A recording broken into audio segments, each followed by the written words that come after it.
अजून जिल्ह्याचे माझे जिल्हाध्यक्ष म्हणून दौरे करायचे राहिलेले आहेत. मतदारसंघाचा अर्धा भाग झाला आहे आणि पूर्ण जिल्ह्याची परिस्थिती बैठका झाल्यानंतर खरं चित्र आपल्यासमोर येईल.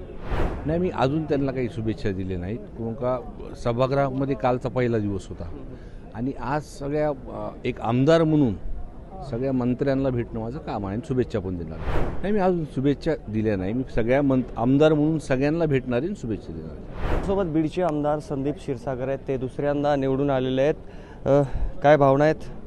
पुन्हा एकदा हिवाळी अधिवेशनाला तुम्हाला याचा चान्स मिळाला, कसं वाटतं? लोकांनी 5 वर्षामध्ये जे काम केलं, मोठ्या साहेबांनी तिकीट दिलं, परत लोकांनी आशीर्वाद दिले आणि परत सभागृहामध्ये आलो. कुठेतरी बीड जिल्ह्यामध्ये 6 जागापैकी एकच जागा तुमची महाविकास आघाडीला मिळालेली आहे.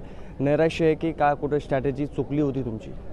नाही, काय आहे, अजून जिल्ह्याचे माझे जिल्हाध्यक्ष म्हणून दौरे करायचे राहिलेले आहेत. मतदारसंघाचा अर्धा भाग झाला आहे आणि पूर्ण जिल्ह्याची परिस्थिती बैठका झाल्यानंतर खरं चित्र आपल्यासमोर येईल. धनंजय मुंडे खरं म्हणजे तुमच्या विरोधात प्रचार करत होते आणि तुम्ही त्यांना बोलले होते ठाकूर तुम तो गयो, मात्र त्यांनी तर एक रेकॉर्ड केला आणि मोठ्या मताधिक्याने ते निवडून आलेले आहेत.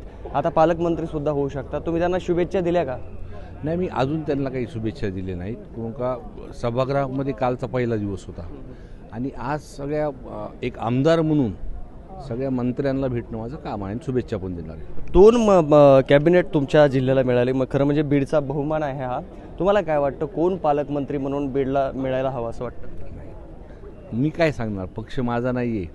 पक्षश्रेष्ठी त्यांचे ठरवतील कोण पालकमंत्री होईल. तुम्ही धनंजय मुंडे, पंकजा मुंडे यांना फोन करून शुभेच्छा दिल्या का, की भेटून शुभेच्छा दिल्यात का? नाही, मी अजून शुभेच्छा दिल्या नाही. मी सगळ्या आमदार म्हणून सगळ्यांना भेटणार आणि शुभेच्छा देणार.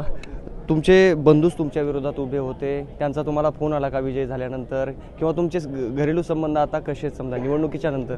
नाही, कौटुंबिक संबंध नाही, कुणाचे फोन नाही आले, काही नाही. लोकांचे आशीर्वाद होते म्हणून निवडून आलो.